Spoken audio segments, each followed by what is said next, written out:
Ito naman ang ating next tutorial, yung ating crazy eraser. O, diba?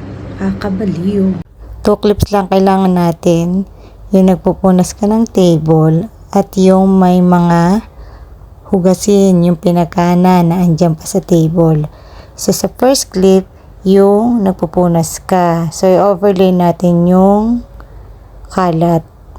Yung pupunasan mo, yung lilinisan mo. Yun ang i-overlay natin. Ngayon, yung linisin na muna natin yan, ha. Putol-putol muna natin yung mga hindi kailangan. Sa unahan. Dapat doon ako nag-start sa yung magpupunas na. Nilis ko na yung kauna-unahan. Tapos, duplicate natin yung first layer. Yung nagpupunas. Yan. Duplicate natin, overlay natin. So, bali 3 layers na yan. Overlay. Tapos, pagka-overlay, i-remove background natin. Bali, in-overlay din natin yung nagpupunas. 2 na bali yan, ha. Yung isang nasa taas at isang nasa kababaan. So, i-remove background natin yan. Pag na-remove background natin, punta tayo sa second layer, doon sa kalat. Doon natin gagamitin ang ating magic mask at ang ating magic keyframe. Yan. Punta tayo sa mask. Mamas natin yan. Horizontal lang kukunin natin. Hirap kasi yung circle, eh. Tinag-try ako, eh. Tapos, yan. I-adjust lang natin. Yung kaunahan natin, lagyan na natin ng keyframe yung kaunahan doon sa empty. Tapos, i-move nyo.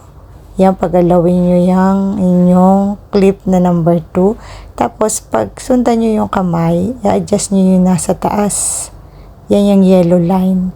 Yan yung yung mask. Tapos, automatic magkaka-keyframe yan habang ina-adjust nyo yung line ng, yung mask na yan habang sinusundan nyo yung kamay. Para, kunwari yan, nabubura. O, yan.